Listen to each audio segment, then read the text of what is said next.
C'est un nouveau réseau qui se tisse dans notre région, celui des maladies rares. Il y en a plus de 7000 connues aujourd'hui en France, mais pour les 3 millions de Français qui en souffrent, ces maladies sont souvent synonymes d'errance thérapeutique et de souffrance. Vous allez le voir dans ce reportage de Stéphane Compan et Éric Foissac. Ça me protège des maux de dos. Depuis l'âge de 6 ans, Thérèse Pep-Borin multiplie les accidents de santé.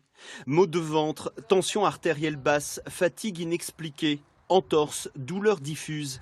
50 ans d'errance médicale où chaque médecin suspectait une pathologie différente. Arthrite ankylosante, la sclérose en plaques, le psoriasis, enfin un tas d'autres maladies. Et puis un jour, ma fille va avec ses enfants chez un médecin qui consulte les petits et qui leur dit vos enfants sont hyper laxes, hyper mobiles. Est-ce que dans votre famille, il y a quelqu'un qui a toujours mal et qui a des problèmes un peu partout dans son corps? Puis ma fille m'a dit c'est ma mère.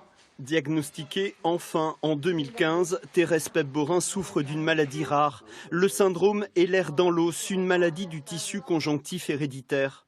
Pour sa fille diagnostiquée au même moment, c'est un soulagement, elle qui a vu durant des années souffrir sa mère. On peut avoir une vie plus facile et plus agréable à vivre une fois qu'on est diagnostiqué. Ça change la vie d'un patient du tout au tout en fait. Du coup, je me suis moins usée, ça me permet de me protéger. En ex-Midi-Pyrénées, il existe 88 centres experts.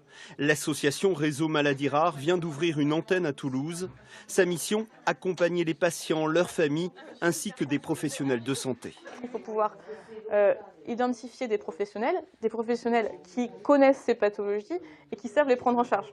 Donc c'est en ça aussi que nous, on essaye aussi, par exemple, de former des paramédicaux, donc des kinés par exemple, des orthophonistes, à des prises en charge spécifiques sur certaines maladies rares. Selon l'association, 300 000 personnes seraient atteintes d'une maladie rare en Occitanie, environ une personne sur 20 en France. Et sachez aussi que le CHU de Purpan fait partie des centres de référence en France sur les maladies rares.